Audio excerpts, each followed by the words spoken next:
मैं स्वागत वंदन के लिए माता संपत जी से मैं निवेदन करूंगा। उज्जैन से पधारी हुई है और वो आए और दीदी जी का स्वागत करें ओम की पट्टिका से। और हमारे बीच में और भी बैठी है, नाम तो नहीं जानता, हमारी माता जी आ जाएं, आ जाइए। एक दो और माता जी उनके साथ में आ जाएं। जब साथ में आता थोड़ा शक्ति बढ़ जाती है, इसीलिए आइए दोनों हाथ उठा करके ताली बजाएंगे। कहते हैं जो बजाए ताली उसका जीवन कभी ना जाए खाली। आइए हम ताली बजाएं और अपने जीवन को तालियों के गड़गड़ाहट से, उत्साह से और वर्धन से हम परिपूर्ण करें। मैं निवेदन करूंगा, हमारे माता जी आई है, ये भी जो है निरंतर महिला मंडल को लेकर के सत्संग करती है और आर्य जाति को बचाने के लिए प्रयास करती है। घर घर में सत्संग के माध्यम से, हवन के माध्यम से जागृत करने का प्रयास करती हैं।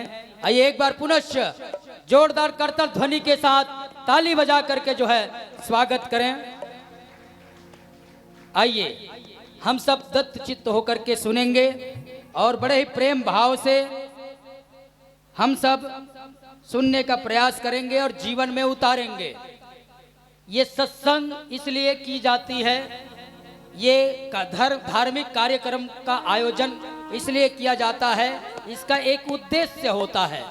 आर्य समाज विक्रम नगर मौलाना का 50वां स्थापना दिवस मनाया जा रहा है। यहाँ के जितने भी सदस्य हैं आर्य समाज के, मंत्री, प्रधान, कोषाध्यक्ष, सबने 50 सालों तक जो है इसको रक्षित किया है। और जिन महानुभावों ने आर्य समाज के लिए दान दिया है वो तो वाकई काबिले तारीफ है और उनको याद करना चाहिए अपने महापुरुषों को। आर्य संस्कृति को जब तक हम जागृत नहीं करेंगे, आगे नहीं बढ़ाएंगे, आर्य समाज की रक्षण नहीं करेंगे, तब तक हमारे देश की, समाज की, परिवार की दशा और दिशा नहीं बदलने वाली है। इसीलिए एक उद्देश्य है, ये जितने भी हमारे आर्य महानुभाव, हमारी माताएं बैठी हैं, एक संकल्प लेकर के जाइएगा। सबके प्रवचनों को सुन करके अपने मन में कुछ करने की जो है ललक पैदा करके जाइएगा। आइए कहते हैं उठ जाग मुसाफिर भोर भई। कई लोग सोते रहते हैं, अभी भी सो रहे हैं, इसलिए जागिए। और जो जागेगा वही भागेगा और जो नहीं जागेगा वो सो जाएगा। इसीलिए कहा, किसी ने खूब लिखा है, कहते हैं उठ जाग मुसाफिर भोर भई, अब रैन कहाँ जो सोवत है, जो सोवत है सो खोवत है, जो जागत है सो पावत है। उठ नींद की अखियां खोल जरा, अपने प्रभु को ध्यान लगा, यह प्रीत करण की रीत नहीं, प्रभु जागत है तू सोवत है। जागने का वक्त आ गया, आइए जागिए। दोनों हाथ उठा करके एक बार जोरदार जयकारा के द्वारा अभिवादन करेंगे। बोलो सत्य सनातन वैदिक धर्म की, वैदिक धर्म की। अभी भी बेईमानी है भाई, इतने बात सुनने के बाद भी नहीं जागे तो कब जागेंगे? अभी भी हाथ खड़ा नहीं हुआ है, मतलब आधा समर्थन है। या तो पूरा समर्थन करिए या तो विरोध करिए। चलिए, विरोध करने वाले हाथ नीचे रखना, समर्थन वाले हाथ ऊंचा। बोलिए सत्य सनातन वैदिक धर्म की जय हो, वैदिक धर्म की जय हो, महर्षि देव दयानंद की जय हो, महर्षि देव दयानंद की जय हो। ऐसी पूरी होश के साथ, जोश के साथ सुनिएगा। दीदी जी ओम।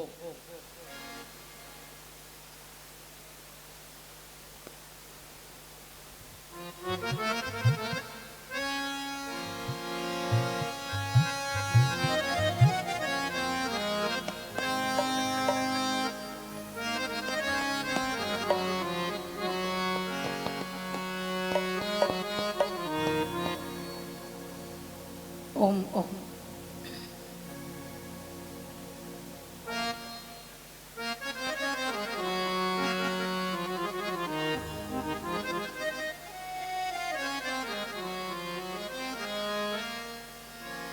बोली सत्य सनातन वैदिक धर्म की, बोली मर्यादा पुरुषोत्तम श्री रामचंद्र भगवान की, बोलिए योगीराज श्री कृष्णचंद्र भगवान की, बोलिए आनंद कंदयुग प्रवर्तक महर्षि दयानंद जी महाराज की, बोलिए भारत माता की।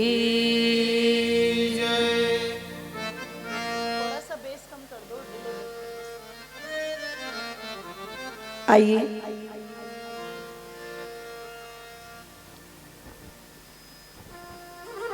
बहुत सुंदर सा एक वातावरण जो यहाँ पर बना हुआ है, और जिस वातावरण में अभी पूज्य आचार्य श्री के मुखारविंद से उन विचारों को आप लोगों के मध्य में प्रस्तुत किया जा रहा था, जिसकी वर्तमान में सबसे अधिक आवश्यकता है। उनका इतने ओजस्वी तेजस्वी अंदाज में अपनी बात को कहना, ये केवल आप पर एक छोटा सा प्रभाव डालने के लिए नहीं था। उन शब्दों में कोई बनावट नहीं थी, कोई प्रदर्शन नहीं था। ये शब्द इसलिए भी नहीं बोले जा रहे थे कि इन्हें कोई इलेक्शन लड़ना है यहां से, लेकिन वास्तव में जो गिरावट आज इस हिंदू समाज में आई है और धीरे धीरे जो इसका पतन होता जा रहा है, उसमें क्या क्या कारण पहले रहे हैं और वर्तमान में भी हम उन कारणों पर विचार करते हैं कि नहीं करते हैं, ये उनकी पीड़ा थी। और इस पीड़ा को वो आप लोगों के मध्य में व्यक्त कर रहे थे। तो मैं समझती हूं एक बार सोचना जरूर, विचार जरूर करना, और इसके समाधान के लिए यदि हम यहाँ से उठ कर के जाएंगे तो हमारा कोई कदम होगा या नहीं होगा, या ये नीचे उतरते उतरते तक ये विचार समाप्त हो जाएगा और फिर हम अपने केवल व्यक्तिगत चीजों में लग जाएंगे। इसलिए ये आयोजन नहीं है। इस आयोजन का एक बहुत बड़ा उद्देश्य है और उस उद्देश्य के लिए हमारा संकल्प क्या होना चाहिए, इसके लिए वो पीड़ा व्यक्त की जा रही थी।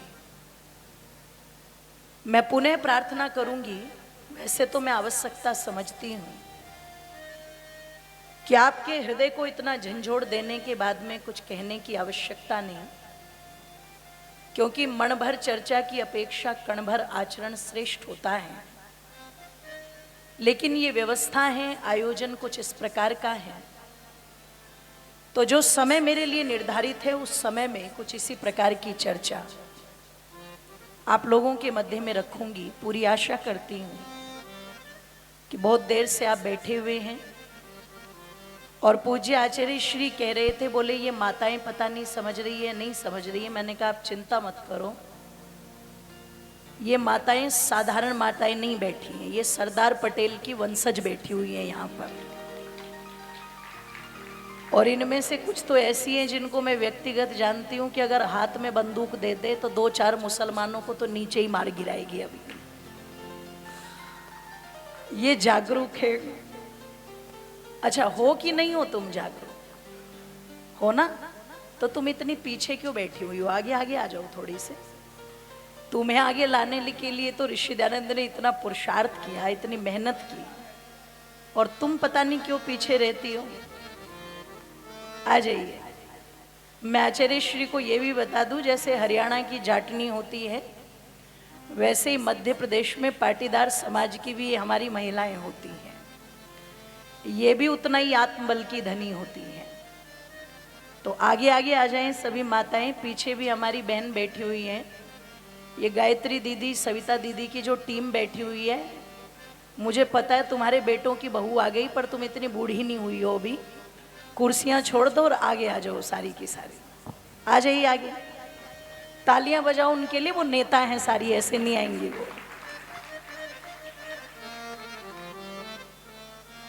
बोलिए सत्य सनातन वैदिक धर्म की जय।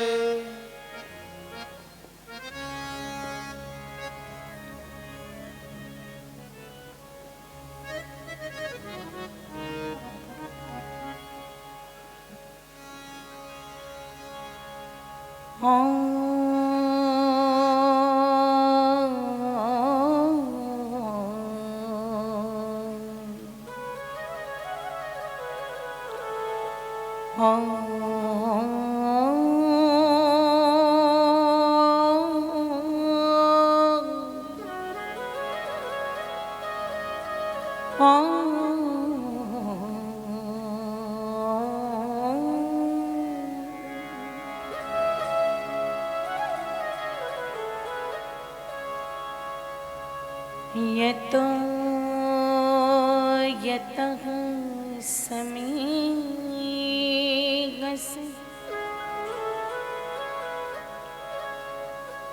ततो अभयं कुरु शन्नः कुरु प्रजा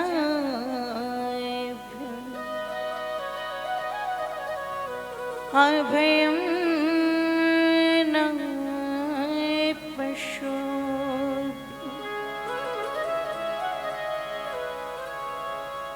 योगे योगे तव स्तरं वाजे वाजे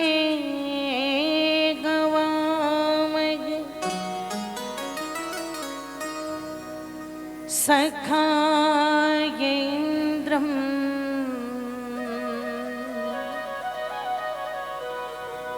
ओते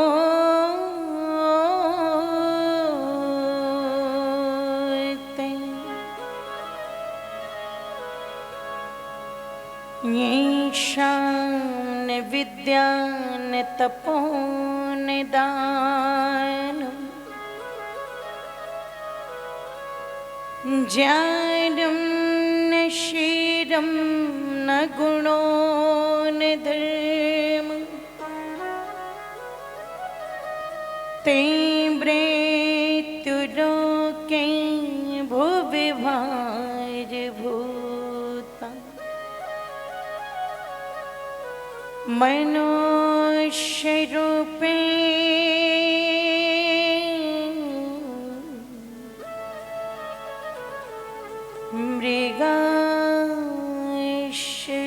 मृगाशरन्ति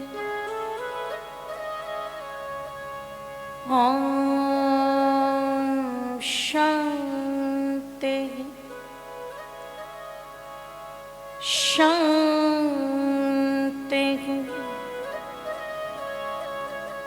शान्ति।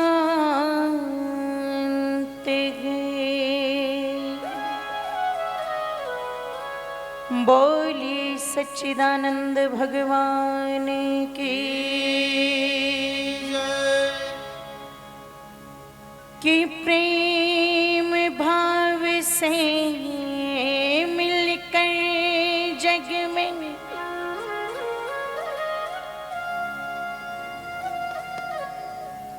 कि प्रेम भाव से मिलकर जग में रहे सभी इंसान, इतनी दया करो भगवान, इतनी दया करो भगवान। प्रेम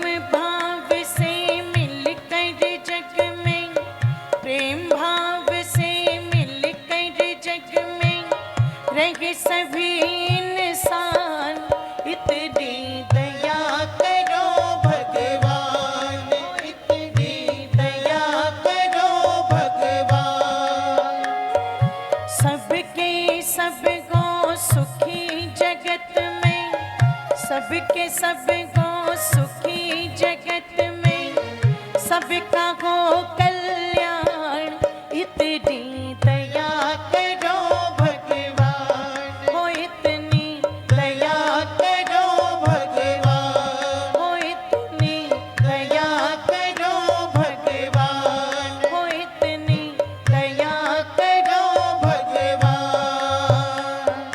प्रेम भाव से मिलकर जग में, प्रेम भाव से मिलकर जग में रंग सभी इंसान, इतनी दया करो भगवान, हो इतनी दया करो भगवान, हो इतनी दया करो भगवान, हो इतनी दया करो भगवान।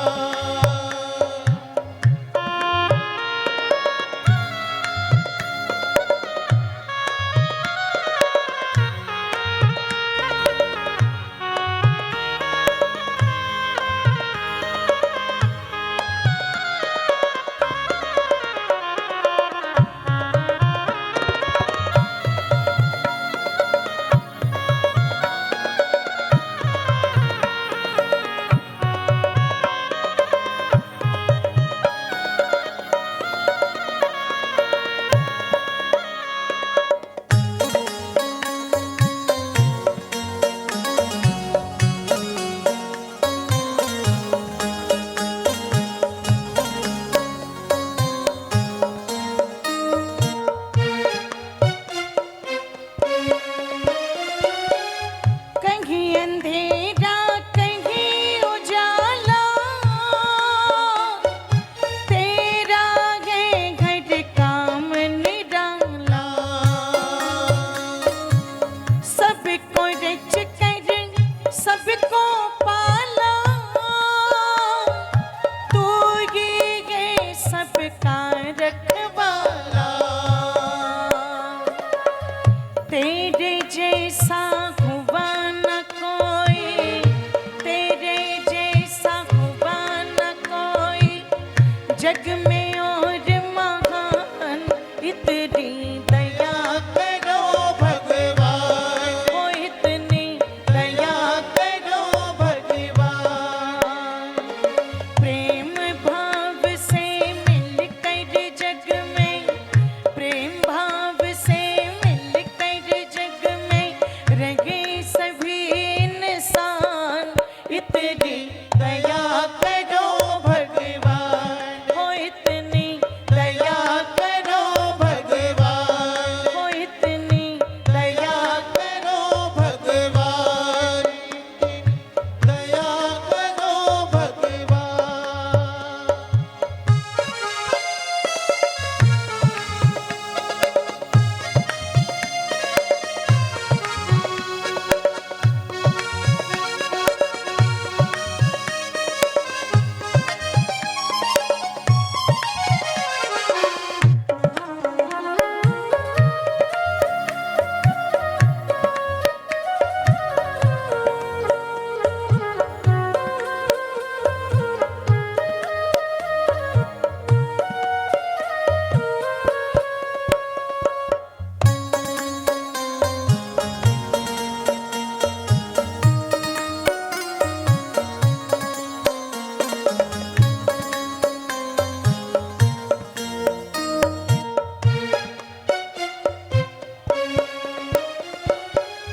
जो भी तेरे दर पर आया,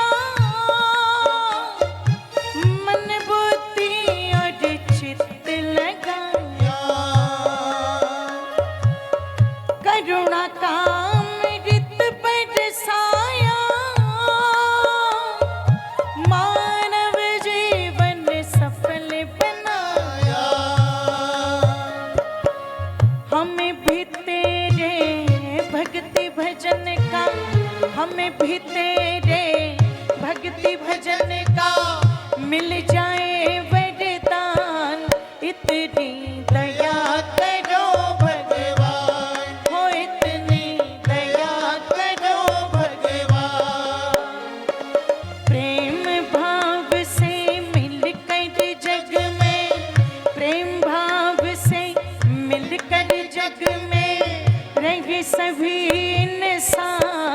इतनी दया करो भगवान, हो इतनी दया करो भगवान, हो इतनी दया करो भगवान, इतनी दया करो भगवान।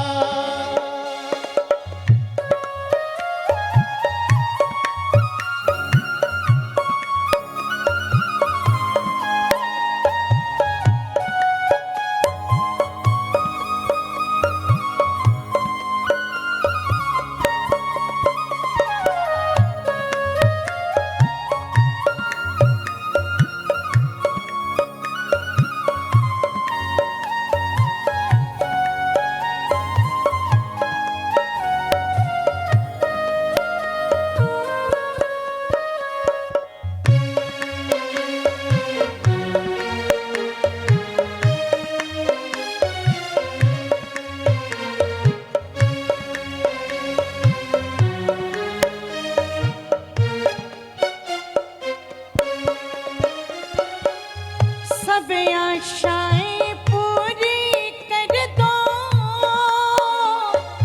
खाली मन की झोली भर दो,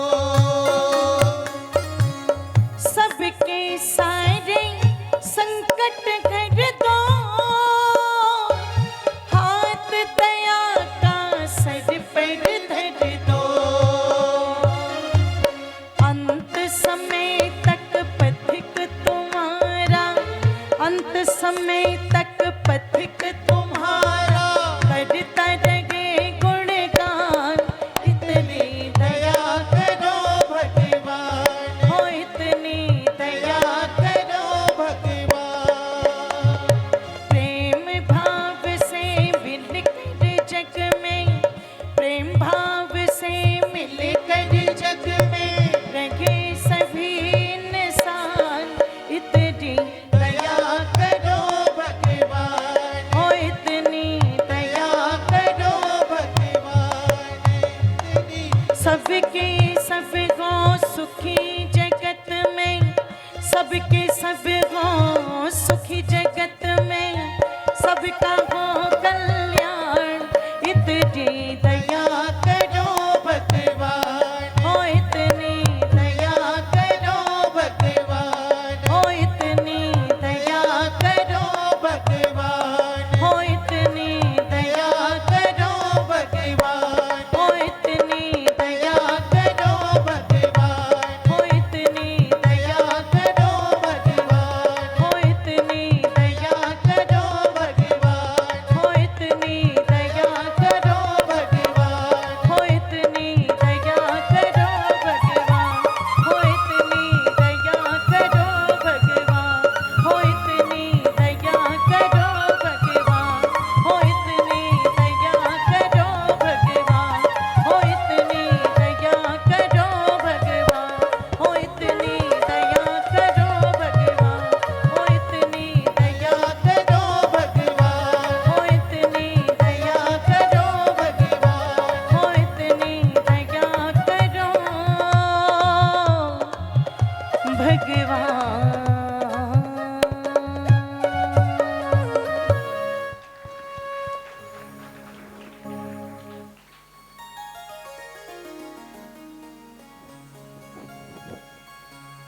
बड़े ही आदर व सम्मान, श्रद्धा के योग्य आग्नेय वस्त्रों से सुसज्जित जो मंच का संचालन भी कर रहे हैं, और मैंने प्रथम बार देखा गुरुजी के साथ जो तबले पर बहुत अच्छी संगति भी कर रहे थे, और यज्ञ में भी जिनकी भूमिका होगी, और भी एक दो दायित्व होंगे जिनके सौंपे हुए। तो मैं गुरुजी को बोल रही थी, मैंने कहा सारे काम स्वामी जी से ही करा रहे हो क्या, सारे कॉन्ट्रैक्ट ही नहीं दे दिए क्या? तो ऐसे श्रद्धेय हमारे स्वामी विश्वामित्र जी महाराज,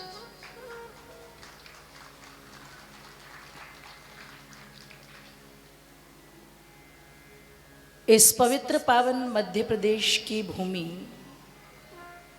आगर जिले में कानड़ स्थान और उस पवित्र भूमि से एक ऐसे व्यक्तित्व का निर्माण जिनके विषय में मैं हर जगह कहती हूँ कि यदि किसी को शरीर रूप में देवता के दर्शन करने हो तो उनको देखा जा सकता है। और ये पंक्ति मैंने तब नहीं बोली जब मैं पहली बार गुरुजी के मैंने दर्शन किए।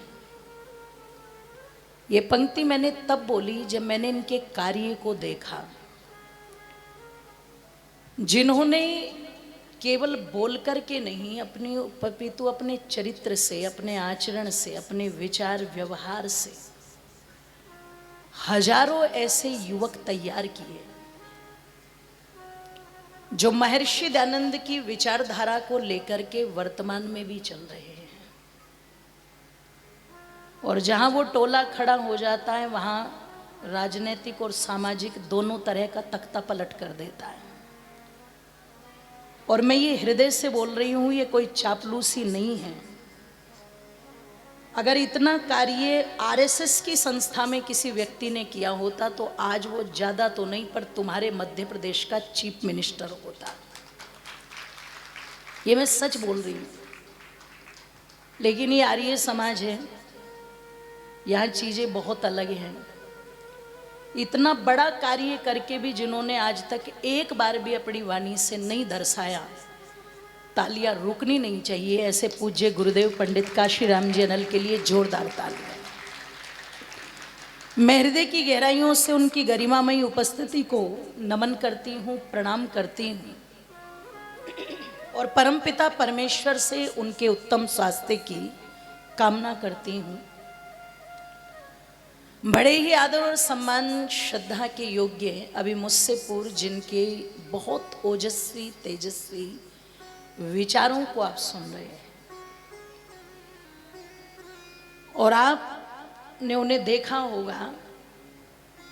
कभी आप गूगल पर जाकर के सर्च कीजिएगा चंद्रशेखर आजाद के चित्र को, चेहरा और मोहरा मिलता जुलता सा है इनका। और केवल चेहरा मोहरा नहीं मिलता, अपितु इनका जो विचार, इनका जो आचरण है। ये मेरे पीछे जो बैठे हुए ना मेरे बड़े भाई, ये ऐसे हैं जिन्होंने घर को फूंक करके आर्य समाज को बनाया है। वो व्यक्ति बैठा हुआ है और मुझे लगता है मैं इन दोनों की शायद जितनी प्रशंसा करती चलूं मेरा समय उसी में व्यतीत हो जाएगा। पर एक चावल को देख करके बाकी की स्थिति पता लगी जाती है। इनकी पीड़ा से इनके व्यक्तित्व का आपको पता लग चुका होगा। और ये केवल बोलते नहीं हैं, ये उस दिशा में बहुत बड़ा काम भी कर रहे हैं। सबसे पहले तो एक निःशुल्क गुरुकुल आप चलाते हैं और जहाँ पर आपका गुरुकुल चलता है चरथावल के अंदर, चरथावल यानी कि मुजफ्फरनगर देवबंद से घिरा हुआ वो इलाका जो वास्तव में पाकिस्तान है। देवबंद से तो हमारे ये ब्रिजेश भैया बैठे हुए हैं, जहाँ पर पूरी दुनिया का सबसे बड़ा मदरसा है। और ये जितने भी फरमान जारी होते हैं और ये पता लगा जिस पर भी कोई बैन लगाए जाते हैं, फतवे जारी किए जाते हैं, ये ज़्यादातर में वहीं का हाथ होता है, वहीं से बयान जारी होते हैं। तो ऐसे क्षेत्र के बीच में आप निःशुल्क बिल्कुल गुरुकुल चला रहे हैं और भारतीय शिक्षा को लेकर के, वो भारतीय बोर्ड नहीं जो स्वामी रामदेव जी ने, उस पर भी आप सम्मान रखते हैं, लेकिन अपने से भी शिक्षा पद्धति को बदलने का बहुत बड़ा प्रयास आपका चल रहा है। और मुझे पूरी आशा है कि एक दिन ये परिवर्तन बहुत बड़ा परिवर्तन होगा। ऐसे मेरे बड़े भ्राता माननीय श्रद्धेय पूज्य आचार्य श्री योगेश भारद्वाज जी, जोरदार तालियों से स्वागत। मेरे साथ में वाद्य यंत्रों पर संगति दे रहे हैं हमारे सभी भ्राता जन। और ये जो हमारी पवित्र पावन आर्य समाज विक्रम नगर है, जिसके ये 100 वर्ष या 50 वर्ष, 50 वर्ष, अर्ध शताब्दी है ना, 50 वर्ष पूर्ण होने की प्रसन्नता में ये भव्य आयोजन जो यहाँ पर किया गया है, जिसमें हमारे पूज्य मुनिवर शुचि सज्जी महाराज और कन्या गुरुकुल मोहन बड़ोदिया की आचार्य आदरणीय ऋचा जी, उनकी ब्रह्मचारिणियां सभी पहुंची हैं। और मैं देख रही हूं कि इस आयोजन में हमारे उज्जैन से चल कर के हमारे वेद प्रकाश जी, उनकी पूरी टीम, राव से चल कर के हमारे अरुण जी, अनिल जी और हमारे आर्य जी उपस्थित हैं। और राजोदा से चल कर के इधर हमारी पूरी टीम उपस्थित हैं। कानड़ से भी हमारे भैया पधारे हैं और सुवासा से भी चल कर के, इंदौर से भी चल कर के, खरसोद कला से भी चल कर के, बड़नगर से भी चल कर के, अगर मैं अपने हृदय की कहूँ तो मुझे लग रहा है विक्रम नगर वाले कम हैं और बाहर वाले ज़्यादा है ना। उपस्थिति तो सारी बाहर वालों की नज़र आ रही है। और जिनके कारण इस मध्य प्रदेश में मैंने आपके क्षेत्र में, इंदौर क्षेत्र में प्रथम बार जब कदम रखा था, तो मुझे तो आदरणीय बाबूजी लक्ष्मी नारायण जी भी अभी अभी नज़र आए। पता नहीं एकदम प्रकट से हो गए बाबूजी, कहीं से शायद कहीं गए हुए थे। आदरणीय हमारे बाबूजी श्री रमेश जी, सम्मान्य हमारे बाबूजी श्री भारत सिंह जी पाटीदार, और जितनी भी हमारी ये विक्रमनगर मौलाना आर्य समाज की जो समिति हैं, मैं उनका धन्यवाद ज्ञापित करती हूँ और उन्हें अपनी शुभकामनाएं ज्ञापित करती हूँ। आप सभी को मेरी ओर से 50 वर्ष पूरे होने की बहुत बहुत शुभकामनाएं। सभा में उपस्थित सभी धर्मनिष्ठ महानुभाव, वंदनीय हमारी मातृशक्ति, उपस्थित भाइयों और बहनों, आप लोगों के मध्य में ईश्वर के स्वरूप से आरंभ करके और जो तरह तरह के मत संप्रदाय, अलग अलग विचारधारा जो काम कर रही है, इसने क्या क्या हानियां की, वर्तमान में उसका परिणाम हमें किस रूप में भुगतना पड़ रहा है, इस पर बहुत सुंदर चिंतन, इससे अच्छा कुछ हो नहीं सकता जितने सरल तरीके में आपको समझा दिया। एक विद्वान के लिए अपनी भाषा को इतना सरल करना भी कठिन होता है, पर आपके हृदय को इतना झंकृत कर दिया कि पूज्य बाबूजी ने उठ कर के कहा बहुत अच्छे, बहुत अच्छे। तो तालियां बजा दीजिए एक बार और। चलो अच्छा, इसमें बहुत अच्छा क्या था वो बताओ, चलो वहीं से बात शुरू करते हैं। राजेंद्र जी भी बैठे, हमारे मुनि जी, इसमें बहुत अच्छा क्या लगा? क्यों जी? हाँ बाबूजी बोलिए, उच्छब लाल जी। वर्तमान परिस्थिति को जो दर्शाया गया वो अच्छा लगा। चलो जी जी, वो अच्छा लगा, बहुत बढ़िया। चलो अब इसमें से आपने कौन सी बात पकड़ी कि जिसको लेकर के आप कोई एक ऐसा संकल्प लेकर के उठेंगे कि जिससे सनातन की रक्षा हो सके, आर्यत्व की रक्षा हो सके, या सरल भाषा में कह दूं तो हिंदुत्व की रक्षा हो सके। इको कम कर दीजिए भैया, क्या संकल्प होगा बताओ। चलो जी, धर्म के प्रति, जाति से, अच्छा आप उठोगे या औरों के भी उठाओगे? सबको उठाएंगे ना।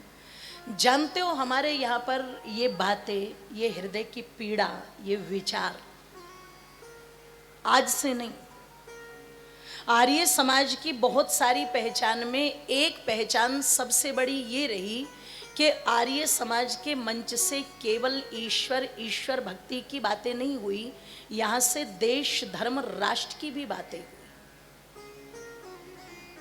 और आज भी ये विशेषता है,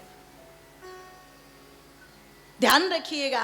आज भी आप और मंचों पर चले जाएं जहां भागवत की कथाएं होती हैं या दूसरी अन्य कथाएं होती हैं, उन कथाओं में आपको देशभक्ति को छोड़ करके, राष्ट्रभक्ति को छोड़ करके, वास्तविक धर्म को छोड़ करके, ईश्वर के सच्चे स्वरूप को छोड़ करके बाकी हुड़दंगबाजी, मनोरंजन सब मिलेगा, पर ये नहीं मिलेगा वहां पर। ये केवल और केवल एक आर्य समाज का मंच ऐसा है कि जहां पर बात ईश्वर से आरंभ हो करके और वो सीधे राष्ट्र तक आ जाती है। और सबसे बड़ी जो गलती है, सबसे बड़ी जो कमी है, वो कमी क्या है, बस मैं वो कह दूं, हो सकता है बुरा लगे, पर कोई बात नहीं, झेल लेना, मुझे तो बहुत सालों से झेल रहे हो आप। सबसे बड़ी कमी क्या है, हम सुनते हैं और सुनकर के हम कहते हैं जी रोंगटे खड़े हो गए, हृदय बिल्कुल गदगद कर दिया आपने, एकदम ऐसा लग रहा था कि जैसे पता नहीं हम कहां बैठे हुए और बस ऐसा मन करे कि अभी लेकर के चल पड़ो। ये प्रभाव होता है, ये वातावरण बनता है, पर ये तब तक क्यों रहता है जब तक केवल हम पांडाल तक सीमित है। पांडाल के बाहर जाकर के भी तो ये योजना काम करनी चाहिए, पूरा मत मानिएगा। पांडाल के बाहर जाते ही जब हम अपना नाम बताते हैं तो उसके पीछे जातिगत सी चीजें अपने आप जुड़ जाती है। हाँ जी, कौन हो? मैं जाट हूं जी। जो जाट होगा उसके कोल्ड स्टोर पर बड़े लंबे चौड़े शब्दों में लिखा हुआ मिलेगा, Chaudhary cold store house, Patidar cold store house, Yadav, ये यादव का फार्म हाउस है, ये फलाने का घर है, ये उसका घर है, ये उसका घर है। बाहर निकलते के साथ में ये सब चीज़ें निकलने लगती है। कई बार तो मेरे साथ में एक घटना घट गई, मैं जैसे ही मंच से उतरी तो बड़े धीरे से मेरे कानों में पूछा, हाँ जी बहन जी, कौन सी बिरादरी से हो आप? मैंने कहा जो सबसे नीचे लगे ना बस वही मान लो, अब बात करो आगे। अब या तो 1.5 फीट की दूरी पर खड़े हो जा मुझसे, क्योंकि मैं अछूत हूं, शुद्र हूं मैं, और या फिर बात कर रहे हो, हाँ हुजूरी कर रहे हैं, तो फिर मुद्दे की बात करो। जब मंच पर बोल दिया कि हम सब आर्य हैं, तो इसका मतलब वहां पर जातिवाद तो अपने आप समाप्त हो गया कि नहीं हो गया। लेकिन सोचने वाली बात यह है कि जातिवाद केवल मंच पर ही समाप्त हुआ या हमने नीचे भी उसको समाप्त किया कि नहीं किया, वास्तविक अर्थों में भी उसको समाप्त किया कि नहीं किया। और जब तक आप वास्तविक अर्थों में उसको समाप्त नहीं करोगे तब तक आपका कोई प्रभाव पड़ने वाला, जोर से बोलो। मैं एक उदाहरण देती हूं। आपने एक नाम सुना होगा, पंडित लोकनाथ तर्कवाचस्पति जी का, सुना है जी किसी ने? चलो, हमारे राजेंद्र मुनि जी कह रहे हैं मैंने सुना है। यज्ञ प्रार्थना कौन कौन जानते हैं, जरा हाथ उठाओ, जो यज्ञ के बाद बोली जाती है, पूजनीय प्रभु हमारे भाव उज्जवल, ये पंडित लोकनाथ तर्कवाचस्पति जी की ही लिखी हुई है। और मेरी माताओं, ये पंडित लोकनाथ तर्कवाचस्पति जी वही थे। आप तो अपने बच्चों के यज्ञोपवीत संस्कार कराती नहीं हो या कराती हो? कराया तुमने? किस किस ने कराया, हाथ उठाओ। देख कितनी चालू बन रही है, बोले हाँ कराया। ऐसे ही सोच रही हो मुझे, आप तो नहीं कराती हो। लेकिन सरदार किशन सिंह और उनकी पत्नी माता विद्यावती ने अपने बेटे का यज्ञोपवीत संस्कार कराया। उस बेटे का नाम था भगत सिंह। क्या नाम था बोलो? सब जानती। भगत सिंह का यज्ञोपवीत संस्कार जिस आचार्य को बुला करके किया गया वो ये पंडित लोकनाथ तर्कवाचस्पति जी ही थे। और भारत में जो प्रथम अंतरिक्ष यात्री हैं राकेश शर्मा, ये राकेश शर्मा जी के सगे दादाजी थे। पंजाब के अंदर एक जगह बैठ करके बोल रहे हैं, और जब वहां पर एक बात आई कि परमपिता परमेश्वर ने जाति नहीं बनाई, हां वर्ण व्यवस्थाओं का वर्णन जरूर आता है। जो 4 वर्ण हैं उनका वर्णन तो है, ब्राह्मणों मुखमासीद बाहु राजन्य कृता उरु तदस्य तद्वैस्य पदाभ्याम शूद्रो अजायत। जिसका संबंध ज्ञान के साथ में है वो ब्राह्मण है, जिसका संबंध रक्षा के साथ में है, बल के साथ में है, वो क्षत्रिय है, और जिसका संबंध धन व्यापार के साथ में है वो वैश्य है, और जो किसी के पढ़ाए से ना पढ़े, समझाए से ना समझे, जो किसी भी विचार को ग्रहण न कर सके, जो कुछ भी करने की सामर्थ्य ना रखता हो, तो कहा एक काम करो, इसे सेवा का काम दे दो, ये शूद्र है। और कोई मनु जी को गालियां दे, कोई मनुस्मृति को जलाए, तो ये चीज घर में भी होती है। जो बच्चा पढ़ने लिखने में होशियार है, हैसियत ना होते हुए भी पिता क्या कहेगा, मैं तुझे पढ़ाऊंगा, चाहे ब्याज पे पैसे उठाने पड़े, धरती बेचनी पड़े, पर मैं तुझे पढ़ाऊंगा। और जो बच्चा पढ़ाई से नहीं पढ़ता, समझाए से नहीं समझता, चाहे बाप अरबपति भी क्यों ना हो, क्या कहेगा, नालायक, तेरे बस का कुछ नहीं है, एक काम कर, काम संभाल ले। यही होता है कि नहीं होता है? बस यही व्यवस्था थी। तो पता लगा कि पंडित लोकनाथ तर्क वाचस्पति जी बोल रहे थे कि ये जो वर्ण व्यवस्था है ये ईश्वर प्रदत्त है, ऋषियों ने इस व्यवस्था को बनाया है, आगे बढ़ाया है। लेकिन ये जो जातियां आज बन चुकी हैं, ये जातियां मनुष्यों की बनाई हुई है, ये परमात्मा ने नहीं बनाई। मनुर्भव हम सब मनुष्य हैं। तो एक व्यक्ति ने खड़े होकर के प्रश्न कर दिया, पंडित जी आप वर्ण व्यवस्था की बात कर रहे हो और जातियों का विरोध कर रहे हो, तो जाति कुछ नहीं होती? उन्होंने कहा होती है, होती है। क्या होती है? समान प्रसवाह आत्मिका जाति, जिसके जन्म लेने की प्रक्रिया एक प्रकार की है, वो उसी जाति में गिना जाएगा। जैसे दुनिया में जितने भी घोड़े हैं उसकी घोड़ा जाति है, तो वो सब एक है। दुनिया में जितनी भी गायें हैं उन सब की जाति एक है, तो वो गाय जाति है। ऐसे ही संसार में जितने भी मनुष्य हैं उनके जन्म लेने की प्रक्रिया एक है, तो उनकी मनुष्य जाति है, सबकी मानव जाति है, ये है जाति। तो उन्होंने कहा आप जाति में नहीं मानते, इस वाली जाति में नहीं मानते जो हम मानते। पंडित जी ने कहा मैं नहीं मानता बिल्कुल भी, मैं तो अपने आप को आर्य कहता हूं, मनुष्य कहता हूं। तो उन्होंने कहा जब आप जाति में नहीं मानते तो हमें ये बताइए कि जो ये विवाह आदि हम करते हैं, ये तो हम जात बिरादरी देख करके करते हैं, तो क्या ये भी नहीं होने चाहिए? तो ऋषि दयानंद की बात का समर्थन करते हुए पंडित लोकनाथ तर्क वाचस्पति जी ने एक बात कही कि देखो, ये जो विवाह भी आप करते हो, ये विवाह भी गुणकर्म स्वभाव के आधार पर होने चाहिए। और अगर गुणकर्म स्वभाव से मिलान होते हुए कोई दूसरी जाति में भी आपको कन्या अच्छी लग रही है, या कोई वर अच्छा लग रहा है, लड़का अच्छा लग रहा है, और आपको दिख रहा है कि हमारे गुणकर्म स्वभाव विचार जो है वो मिल रहे हैं, तो वहां पर उन चीजों को हटा करके अंतर जातीय, मतलब आपकी भाषा में अंतर जातीय विवाह भी कर देने चाहिए, क्योंकि गुणकर्म स्वभाव के आधार पर। तो दूसरे व्यक्ति ने तुरंत खड़े होकर के कहा, आप तो ब्राह्मण परिवार में पैदा हुए हो ना, आप कर लोगे क्या ऐसा? तो पंडित लोकनाथ तर्क वाचस्पति जी ने तुरंत कहा, यदि मेरे गुणकर्म स्वभाव के अनुसार मुझे कन्या मिल जाएगी, तो चाहे वो किसी भी जाति से हो, मैं बिल्कुल विवाह कर लूंगा, लेकिन वो मेरे गुणकर्म स्वभाव के अनुसार होनी चाहिए। तभी वहां पर मंत्री जी बैठे हुए थे, वो पंजाबी थे, हैं जी, ये शर्मा थे। उन्होंने कहा जी मेरी बहन है, इतनी पड़ी हुई है, बहुत विदुषी है। पंडित जी ने कहा कोई बात नहीं, मैं तैयार हूं। अगर वो आर्य विचारधारा को मानती है, ऋषि दयानंद की विचारधारा को मानती है, तो मैं बिना देखे ही तैयार हूं। तुरंत उन्होंने 1 रुपया निकाला और वहीं के वहीं हल्दी रखी हुई थी, तुरंत पंडित जी को तिलक कर दिया, वहीं के वहीं रिश्ता हो गया।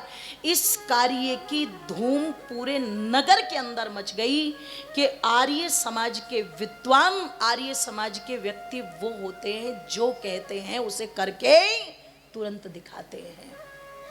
मैं कह दूं आप लोगों के मध्य में, पता चला तुरंत के तुरंत प्रभाव पड़ा, कोई भाषण देने की आवश्यकता नहीं पड़ी। जिन लोगों ने इस घटना को प्रत्यक्ष देखा, जिन लोगों ने इस घटना के विषय में सुना, उनके मन में आर्य समाज की एक छाप बन गई, और ऐसी बन गई कि तुरंत उन्होंने कहा कि आर्य समाज वो संगठन है जो ऊंच नीच से ऊपर होकर के, जात पात से ऊपर होकर के केवल गुणवत्ता को महत्व देता है, और गुणवत्ता को महत्व देने के कारण ही इनको आर्य कहा जाता है। अब हम भी अपने नाम के पीछे आर्य लगाएंगे और हम भी इन्हीं गुणों के साथ में जुड़ेंगे। इस घटना का इतना प्रभाव पड़ा, क्यों पड़ा? क्योंकि ये थ्योरिकल के साथ साथ प्रैक्टिकल था। अब पता लगा कि अगर थ्योरिकल तो होता रहे और प्रैक्टिकल ना हो, हम कहते तो रहे कि जातिवाद से बाहर निकलो, और यदि हम निकल ही ना पाए तो प्रभाव पड़ेगा क्या? जोर से बोलो। नहीं पड़ेगा। प्रभाव डालने का मतलब है पहले स्वयं उस चीज से हमें बाहर निकलना होगा, और जब उस चीज से बाहर स्वयं व्यक्ति निकल जाता है तो ध्यान रखिएगा उसका कहीं ना कहीं प्रभाव पड़ता ही है। ऋषि दयानंद ने क्या किया? ऋषि दयानंद ने इन्हीं पाखंडों को तो तोड़ा, इन्हीं अंधविश्वासों को तो तोड़ा, इसी से ऊपर उठ करके तो ऋषि दयानंद ने काम किया। इसीलिए तो बुलंदशहर के अंदर जब एक व्यक्ति रोटी ला रहा है और ऋषि दयानंद उस रोटी को खा रहे और कोई कह रहा है ये तो नाई की रोटी है, तो ऋषि दयानंद तुरंत रोटी उठा करके दिखा रहे, ये नाई की रोटी तो नहीं है भैया, ये तो गेहूं की रोटी है, मैं तो गेहूं की रोटी खा रहा हूं, मैं तो गेहूं की रोटी खा रहा हूं। इस बात का प्रभाव पड़ता है, इसलिए हम सुनते तो हैं, सुनाने में तो सुनाते रहे, सुना भी रहे हैं, लेकिन उस सुनने और सुनाने का प्रभाव भी होना, जोर से बोलो, चाहिए। अगर हम सुन रहे हैं कि वर्तमान की ये स्थिति है, तो ये स्थिति किस कारण से? आप सोचो। अभी आचार्य जी ने क्या कहा? आज से 1400-1500 वर्ष पहले धरती पर कोई मुसलमान नहीं था, और आज आपके भारत के अंदर 3 से कितने करोड़ हो गए? जोर से बोलो। अच्छा, भारत में 30 करोड़ है और भारत से बाहर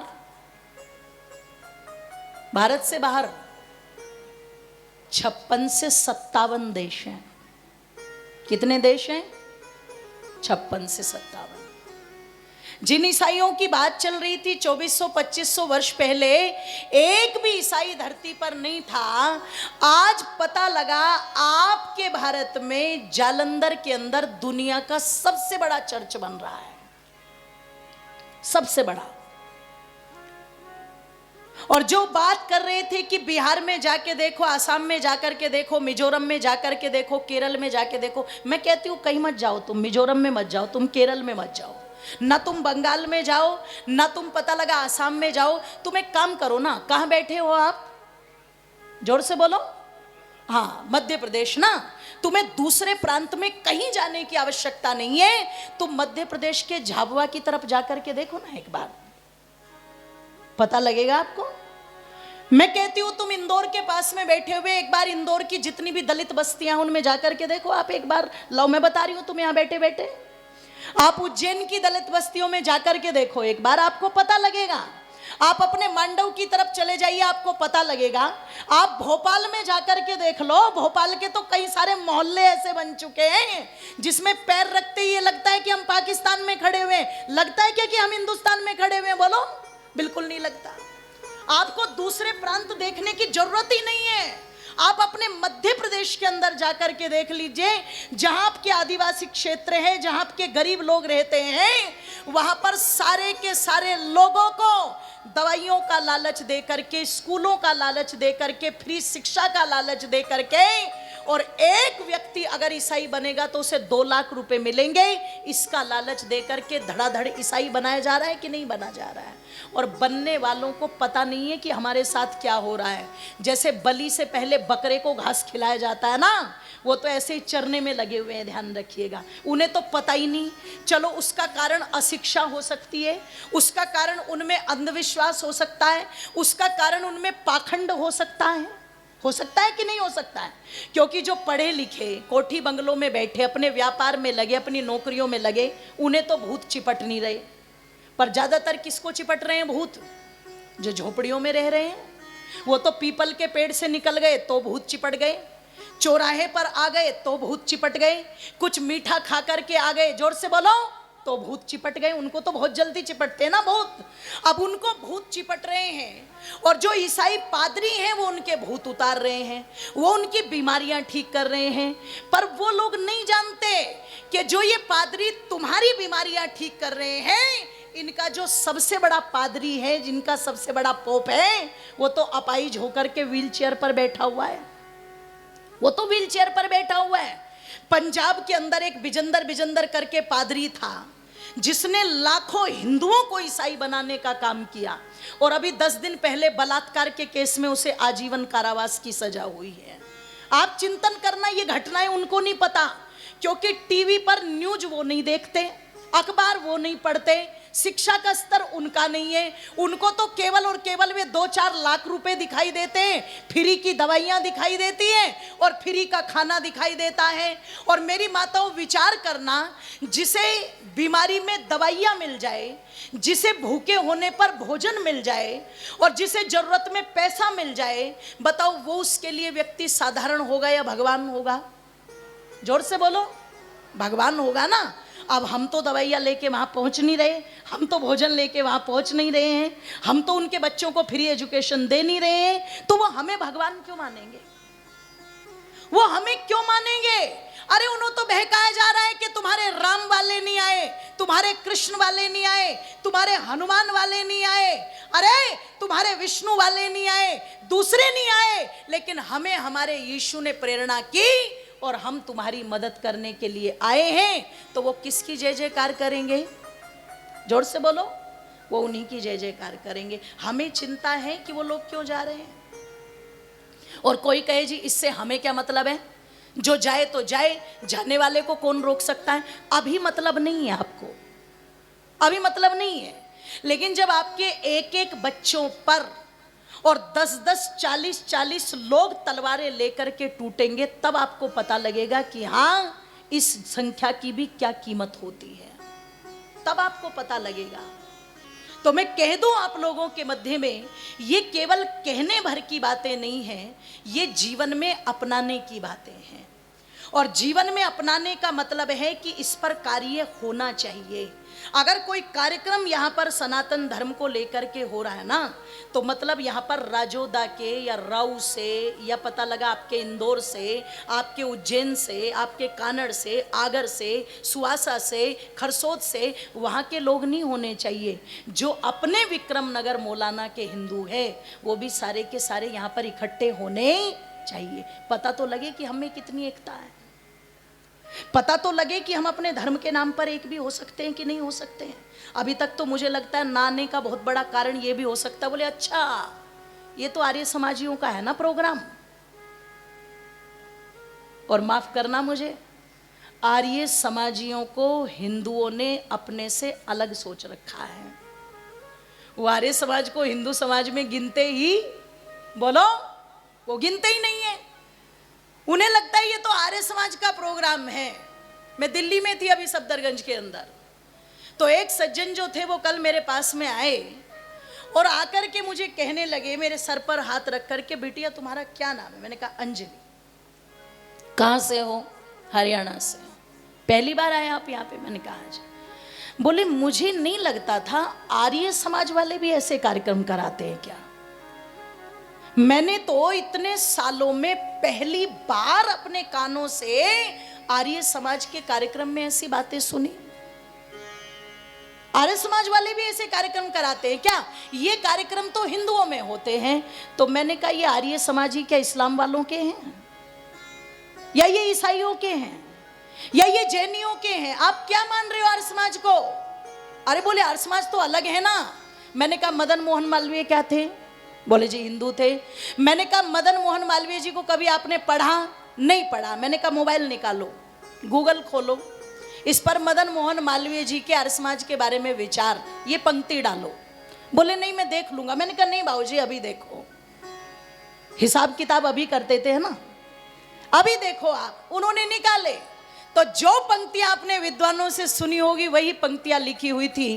मदन मोहन मालवीय जी कह रहे हैं कि हिंदुओं, जब तक आर्य समाज दौड़ रहा है तब तक ये हिंदू चल रहा है। जिस दिन आर्य समाज दौड़ना बंद करके चलना आरंभ कर देगा, ये हिंदू समाज खड़ा हो जाएगा। और जिस दिन आर्य समाज खड़ा हो गया, हिंदू समाज बैठ जाएगा। जिस दिन आर्य समाज बैठ गया, हिंदू समाज लेट जाएगा। और जिस दिन आर्य समाज लेट गया, उस दिन हिंदू समाज मर जाएगा। ये हिंदू समाज का सबसे बड़ा प्रहरी है आर्य समाज, इसकी रक्षा करना, इससे जुड़ करके चलना। मैंने कहा ये मदन मोहन मालवीय जी के विचार हैं, और अगर आप इसको पढ़ लेते तो आप ये ना कहते कि आर्य समाज भी हिंदुओं से जुड़ा हुआ है क्या। ये तो प्रहरी है, जगाने वाला है। इसलिए कह दो कि जग को जगाने वाला, भय को भगाने वाला है ये आर्य समाज। माने न माने कोई यार, जग को जगाने वाला, भय को भगाने वाला, जग को जगाने वाला, भय को भगाने वाला है ये आर्य समाज। माने न माने कोई यार, माने न माने कोई यार, जग को जगाने वाला, भय को भगाने वाला, जग को जगाने वाला, भय को भगाने वाला है ये आर्य समाज। माने न माने कोई यार, माने न माने कोई यार। दोनों हाथों को उठा करके एक साथ तालियां बजाएंगे सभी के सभी।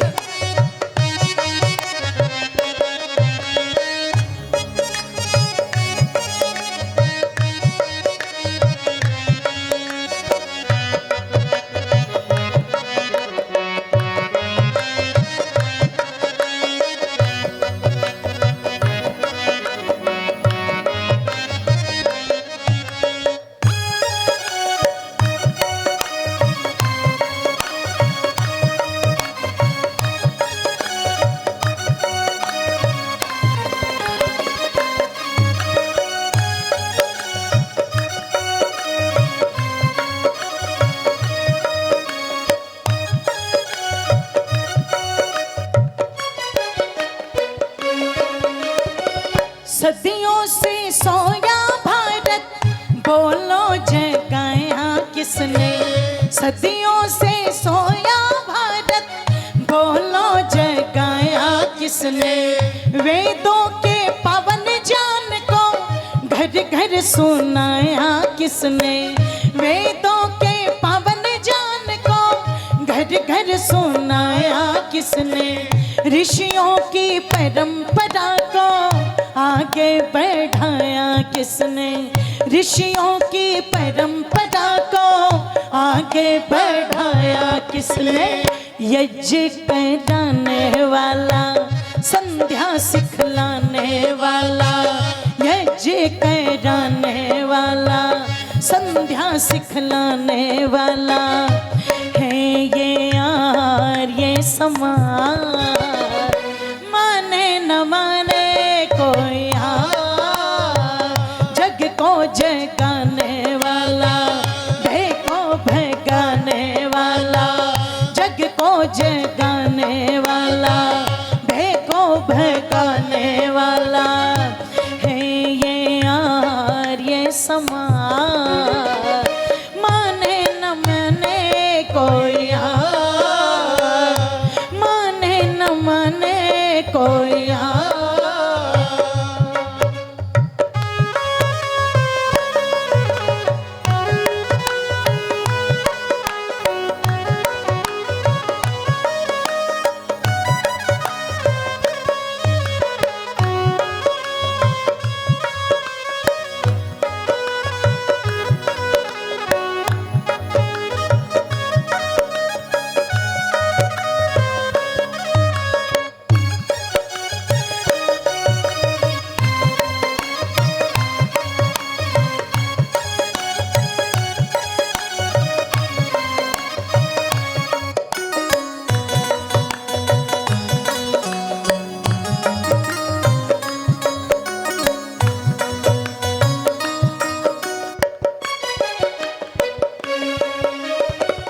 कोई तो मठ मंदिर में कावे में मुक्ति जाने।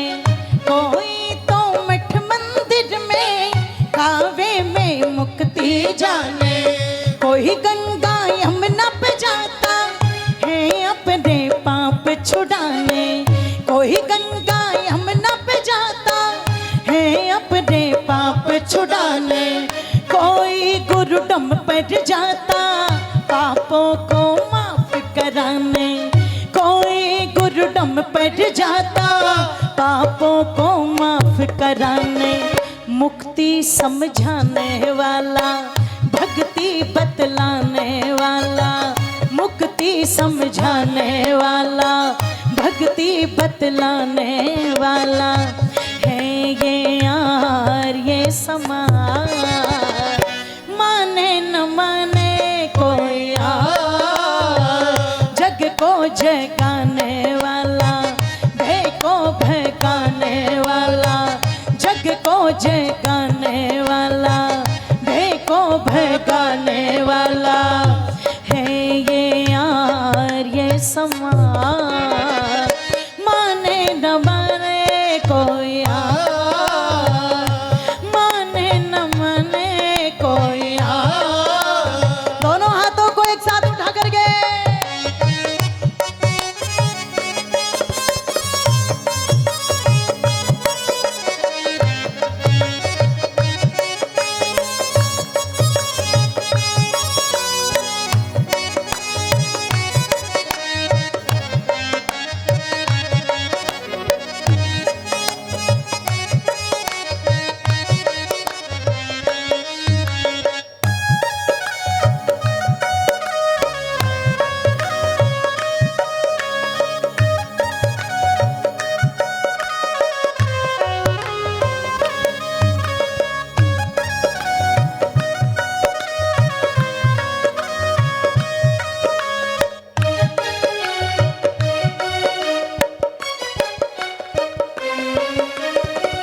युग युग तक याद रहेगी इसकी अनमोल कहानी, युग युग तक याद रहेगी इसकी अनमोल कहानी। चिंगारी तभी हुई है एक दिन ये बाहर आनी, चिंगारी तभी हुई है एक दिन ये बाहर आनी। चंद्रवान आर्यों को देनी होगी कुर्बानी, चंद्रवान आर्यों को देनी होगी कुर्बानी। आजादी लाने वाला, शुद्धि कराने वाला, आजादी लाने वाला, शुद्धि कराने वाला है ये यार ये समाज। माने न माने कोई यार, जग को जगाने वाला, भय को भगाने वाला, जग को जगाने वाला, भय को भगाने वाला है ये यार ये समाज। माने न माने कोई यार, माने न माने कोई यार, माने न माने कोई यार, माने न माने कोई यार, माने न माने कोई यार, माने न माने कोई यार, माने न माने कोई यार, माने न माने कोई यार, माने न माने कोई यार, माने न माने कोई यार, माने न माने कोई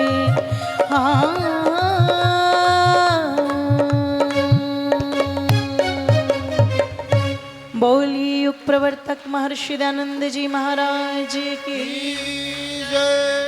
तो मैं निवेदन आप लोगों के मध्य में कर दूं कि सबसे पहले तो अगर अपने आप को आर्य मानते हो कि नहीं मानते, तो फिर अपनी पहचान इस आर्य शब्द को बनाओ या आपके नाम के पीछे लगा होना।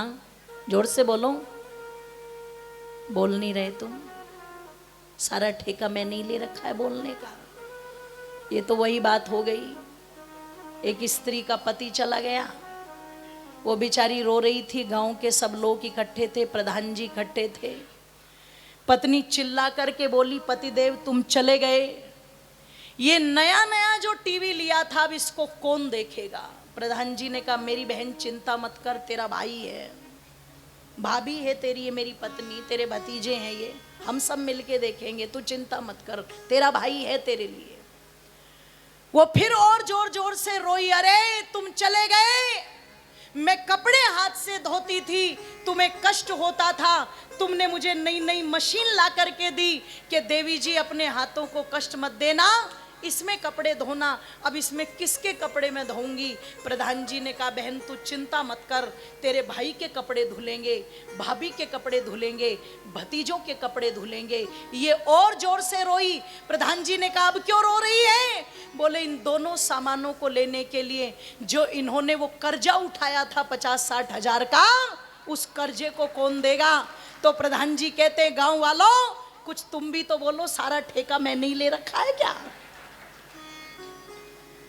यदि हम अपने आप को आर्य मानते हैं तो हमारे नाम के पीछे आर्य होना, जोर से बोलो, और जब नाम के पीछे आर्य लग जाए तो फिर केवल नाम के पीछे नहीं लगना चाहिए, वो आपके व्यक्तित्व में दिखना भी चाहिए। ऐसा दिखना चाहिए कि दूसरा व्यक्ति तुम्हें देख करके भागे नहीं, तुम्हारे पास समय बिताने के लिए तुमसे समय मांगे, उसका मन करे तुम्हारे पास बैठने का, चर्चा करने का, कुछ जानने का। अपने व्यक्तित्व को इतना अच्छा बनाना जब नाम के पीछे आर्य लगाओ। आपके घर को देखे तो ओम का ध्वज लहरता हुआ नजर आना चाहिए, ये घर किसी आर्य समाजी व्यक्ति का घर है।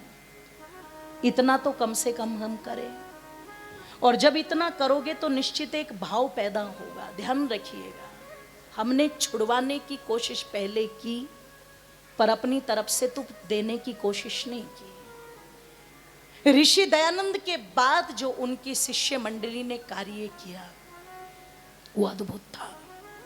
उसका प्रभाव इतना था, इतना प्रभाव था कि यदि कोर्ट में भी कोई आर्य व्यक्ति जाकर के खड़ा हो गया तो जज उसकी गवाही सुन के फैसला दे रहा है जी।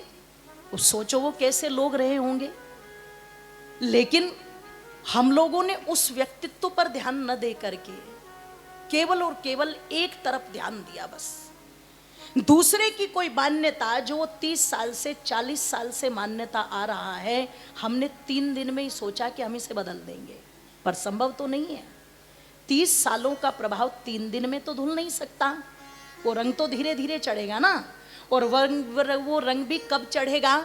जब अपनी तरफ से आप कोई अच्छी चीज, कोई अच्छी आदत, कोई अच्छा परिवर्तन सामने वाले के जीवन में कर दोगे तो एक दिन आपको कहने की आवश्यकता नहीं पड़ती, वो अपने आप अपनी सब मिथ्या थोतली परंपराओं को छोड़ करके आपके पीछे लग जाता है। गुरुजी यही तो बात कह रहे थे बैठते ही, है जी, ये तो बाबा जी बनने जा रहे थे, पता नहीं कहाँ खड़ताल बजाते घूमते ही हैं।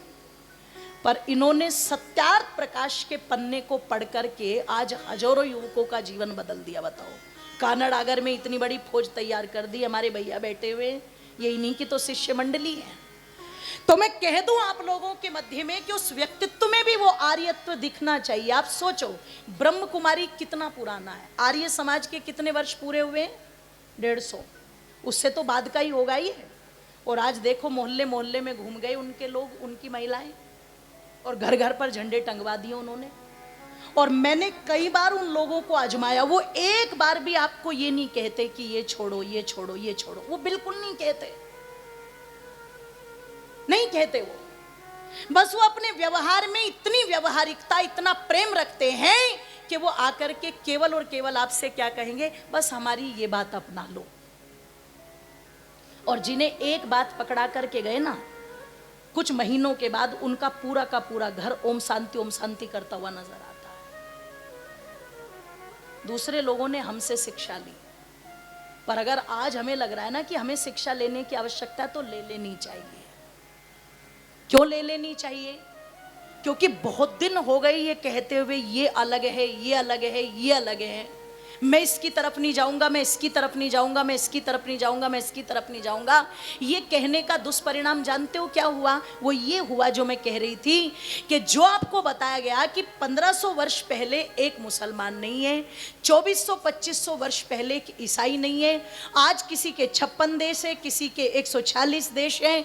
पर आपसे कोई आकर के पूछे कि तुम जो ब्रह्मा से लेकर के जैमिनी पर्यंत ऋषियों के वंशज हो, तुम जो स्वयंभू मनु के वंशज हो, तुम राम के कृष्ण के वंशज हो जो चक्रवर्ती राजा रहे, तुम पता लगा युधिष्ठिर के काल को मानने वाले हो जिन्होंने पूरे भूमंडल पर एक छत्र चक्रवर्ती राज्य किया, तो आज तुम्हारे पास तुम्हारे अपने कितने देश हैं? तो आप उत्तर देना जरा एक बार, बोलो कितने देश हैं? क्या पूरी तरह से भारत हिंदू राष्ट्र है? ऐ जी कह सकते हो क्या? आप कह के देखो, आप कह के तो देखो, तुम्हारे पीछे पड़ जाएंगे लोग। ऐसे कैसे हो जाएगा जी? भारत तो गंगा जमनी तहजीब का देश है। और कुछ लोगों ने ये भी एजेंडा पकड़ रखा है, बोले जब से बीजेपी सरकार आई ना, ये हिंदू मुस्लिम तब से करवा दिया इन्होंने, उससे पहले तो दंगे ही दंगे थे। एक बात आना, 2014 से पहले कोई दंगे नहीं हुए क्या? बोलो हुए क्या?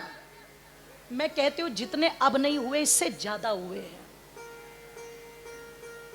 मेरा सरकार से कोई लेना देना नहीं है, पर जो लोग कहते हैं ना जब से बीजेपी सरकार आई है इसने हिंदू मुस्लिम कर दिया, मुझे बीजेपी सरकार का कोई ठेका नहीं है। लेकिन आप चिंतन करना, जो ये बिल से निकल करके ये जो नाग आ रहे हैं, ये वक्फ बोर्ड जैसे मुद्दे, बताओ पता था क्या आम जनता को कि वक्फ बोर्ड के क्या मुद्दे हैं, क्या एजेंडे हैं? बोलो आप।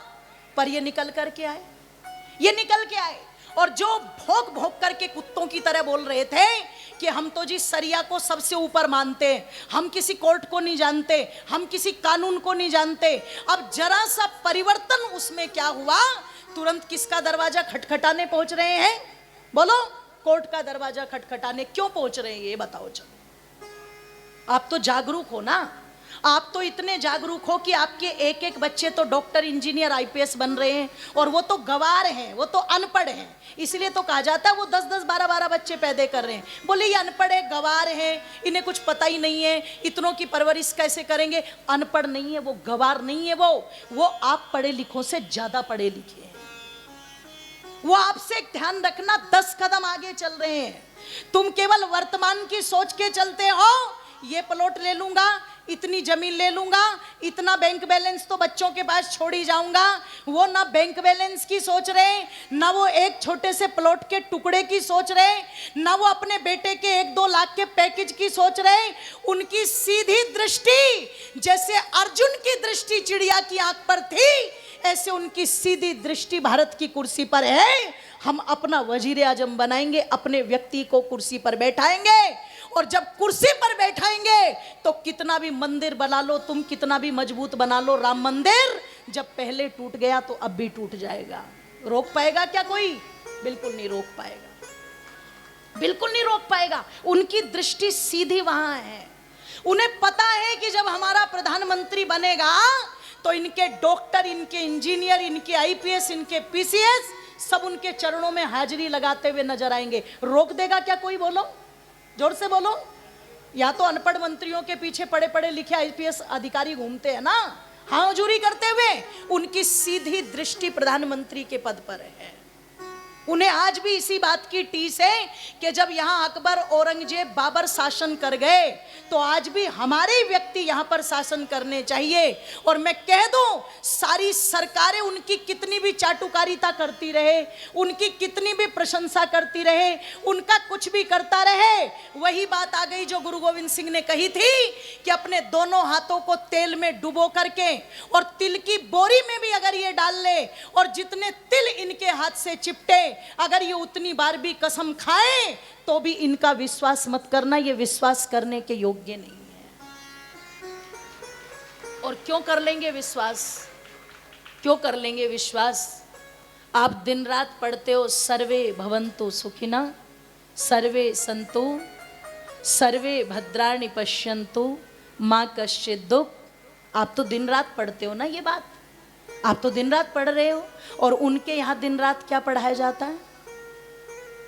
क्या पढ़ाया जाता है? अल्लाह के सिवा कोई दूसरा इबादत करने के योग्य है?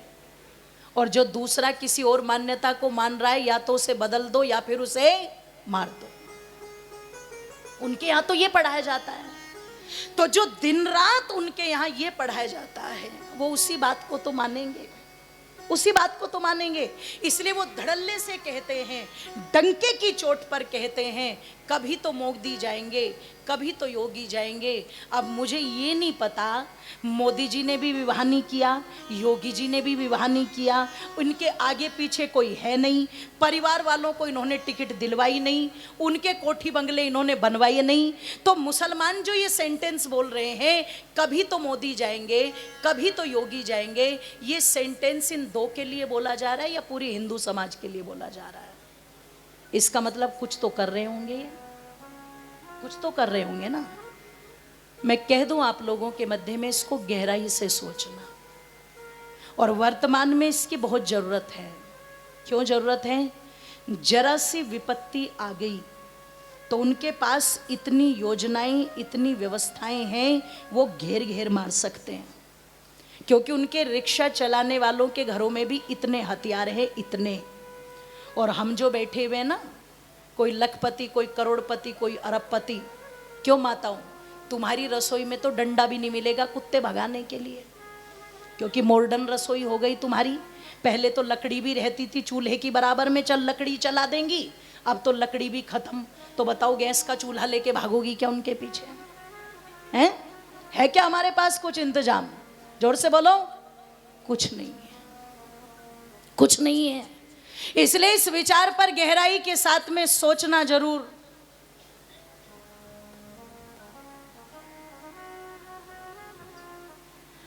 ओ मेरी माता, इसलिए मैं कह रही थी आप लोगों के सामने, बाबूजी कह रहे, रमेश जी बोले, एक काम करो, आप ही उठा लो सुदर्शन चक्र। चलो मैं तो उठा ही लूंगी, कोई बात नहीं। मैं तो उठा ही लूंगी, मैं तो हुई सबसे आगे, है ना।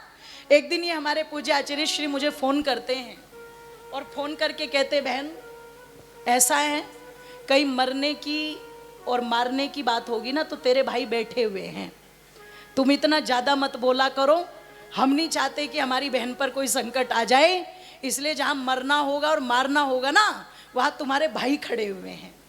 ये मुझे कह रहे थे चिंता करते हुए। लेकिन मैं सच कहती हूँ, ये चीज़ें कहीं नहीं जाती, अपने आप नहीं कही जाती, ये निकलती हैं अंदर से। और इसलिए निकलती हैं कि वास्तव में अगर देखा जाए तो हमारे पास कोई योजना है ही नहीं कि हम सबको जोड़ के चलें।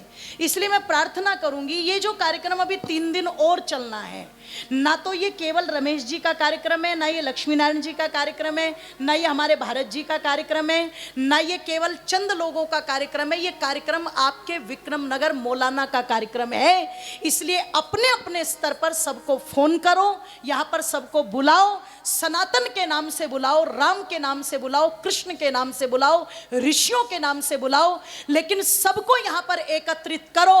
आप कहोगे एकत्रित करने से क्या होगा? मैं कहती हूँ, ये नेता जो रैली में भीड़ इकट्ठी करते हैं, इससे क्या होता है? इससे एक शक्ति प्रदर्शन नजर आता है, इससे एक दूसरे से परिचय बढ़ता है, एक दूसरे का पता होना चाहिए, उससे विचारधारा का पता होना चाहिए, ताकि कल को कोई भी बात अगर ऐसी आ रही है तो कम से कम हम एक साथ सबके सब, जोर से बोलो, इकट्ठा तो हो सके। है जी? पिटने से पहले इकट्ठा होना है कि पिटने के बाद इकट्ठा होना है? इकट्ठे तो बांग्लादेश में भी हुए, पर कब हुए? जब घर जल गए। कब हुए? जब पिटे। कब हुए? जब बहन बेटियों का दुराचार अपनी आंखों से देखा। इस भीभत्स दृश्य से पहले ही अगर सचेत होकर के हम एकत्र होना सीख लें, अपना संगठन मजबूत बनाना सीख लें, तो मैं समझती हूँ शायद ये भी हमारी बहुत बड़ी जीत होगी। संगच्छध्वम संबद्धध्वम संभो मनांसी जानताम देवा भागम यथा पूर्वे संजनानाम उपासते। जैसे हमारे पूर्वज एक होकर के चले थे, वैसे हमें भी एक होकर के, जोर से बोलो, चलना है, एक होकर के चलना है। तो आरएसएस वाले हो, बजरंग दल वाले हो, कोई भी हो, सबको एकत्रित करो। एक योजना हमारी होनी चाहिए, एक उद्देश्य हमारा होना चाहिए। और क्यों होना चाहिए? मैं ये नहीं कह रही कि लटी बजाना है ना, लेकिन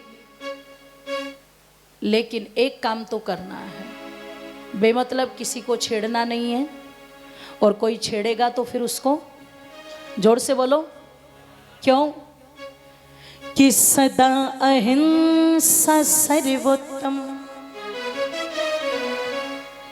मन की कस्तूरी है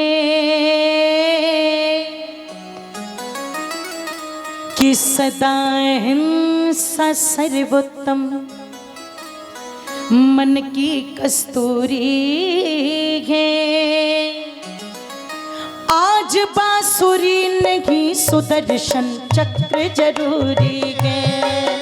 अरे आज बांसुरी नहीं सुदर्शन चक्र जरूरी है। सदा अहिंसा सर्वोत्तम, मन की कस्तूरी है। सदा अहिंसा सर्वोत्तम, मन की कस्तूरी है। आज बांसुरी नहीं सुदर्शन चक्र जरूरी है। अरे आज बांसुरी नहीं सुदर्शन चक्र जरूरी है। दोनों हाथों को उठा दीजिए सभी के सभी एक साथ।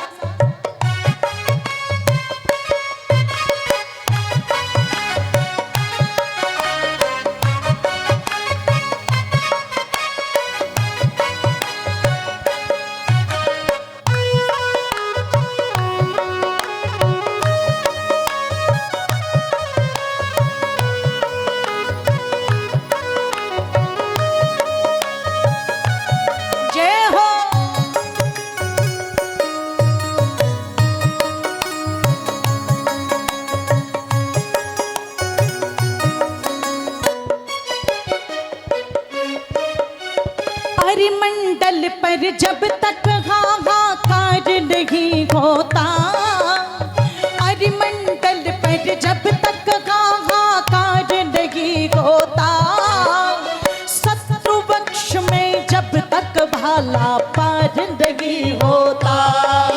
अरे शत्रु वक्ष में जब तक भाला पार नहीं होता, गद्दारों का जब तक खुला शिकार नहीं होता, तब तक माता का सपना साकार नहीं होता। अरे तब तक माता का सपना साकार नहीं होता। दुष्ट नहीं माने तो, दुष्ट नहीं माने तो हिंसा बहुत जरूरी है। दुष्ट नहीं माने तो हिंसा बहुत जरूरी है। आज बांसुरी नहीं सुदर्शन चक्र जरूरी है। अरे आज बांसुरी नहीं सुदर्शन चक्र जरूरी है। सदा हिंसा सर्वोत्तम, मन की कस्तूरी है। सदा अहिंसा सर्वोत्तम, मन की कस्तूरी है। आज बांसुरी नहीं सुदर्शन चक्र जरूरी है। अरे आज बांसुरी नहीं सुदर्शन चक्र जरूरी है।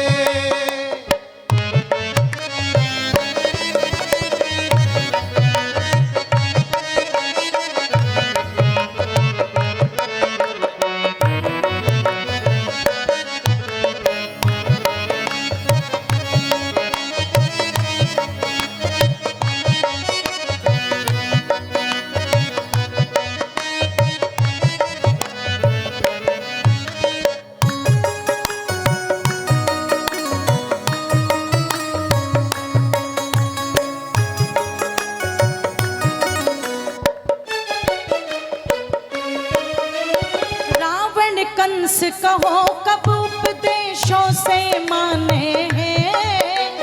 रावण कंस कहो कब उपदेशों से माने हैं।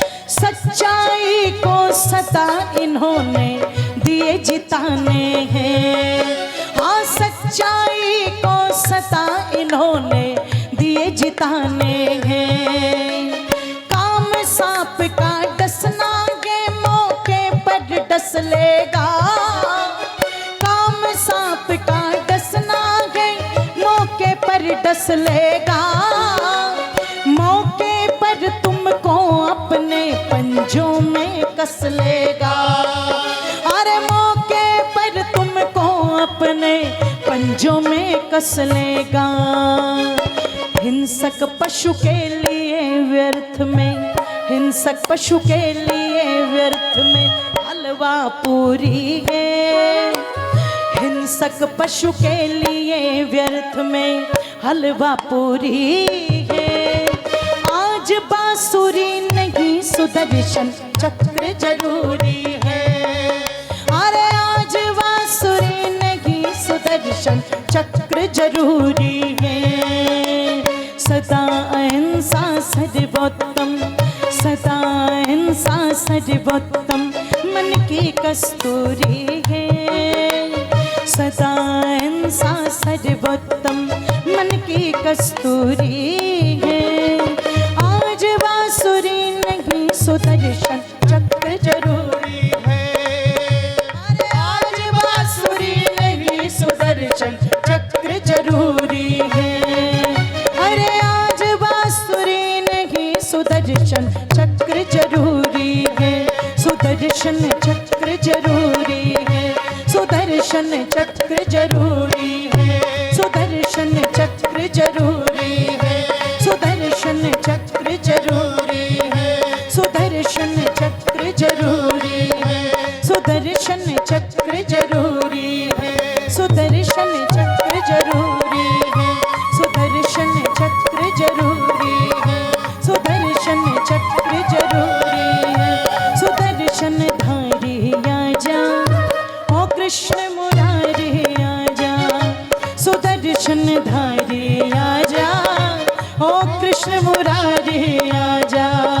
सुदर्शन धारी आजा, ओ कृष्ण मुरारी आजा।